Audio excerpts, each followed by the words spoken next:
ദേവീ ഭക്തർക്ക് സായുജ്യമായി ഏഴംകുളം തൂക്കം. ചൊവ്വാഴ്ച പുലർച്ചെ 4 മണിക്ക് ആലുവിളക്കിലെ ഗരുഡൻ തൂക്കത്തോടെയാണ് അടൂർ ഏഴംകുളം ദേവീ ക്ഷേത്രത്തിലെ വഴിപാട് തൂക്കം ചടങ്ങുകൾ ആരംഭിച്ചത്. ഊരാൻമയുടെ തൂക്കമാണ് ആദ്യം നടന്നത്. ഇത്തവണ 588 തൂക്കമാണുള്ളത്. കുട്ടികളെയും എടുത്തുള്ള തൂക്കം 91 എണ്ണമുണ്ട്. ആകെ 196 വളയം. തൂക്കക്കാർ ദേവിയെ വണങ്ങി ആശാന് ദക്ഷിണ നൽകി വാളമ്പും വില്ലും ഏറ്റുവാങ്ങിയാണ് തൂക്കവില്ലിലേറുന്നത്. ചാടുകളിലുള്ള തൂക്കവില്ല് ഒരു പ്രാവശ്യം ക്ഷേത്രത്തിന് വലം വെക്കുന്നു.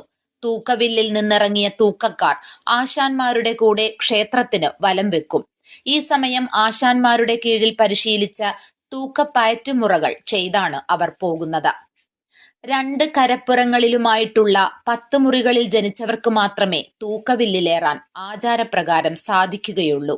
അവസാന വളയം തൂക്കം തീരുന്നവരെയും ക്ഷേത്രനട തുറന്നിരിക്കും. ബുധനാഴ്ച രാത്രിയോടെ തൂക്ക വഴിപാട് സമാപിക്കും.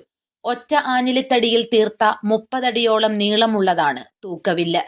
ഏറെ സുരക്ഷാ സംവിധാനങ്ങളോടെയാണ് വഴിപാട് തൂക്കങ്ങൾ ക്രമീകരിച്ചിരിക്കുന്നത്.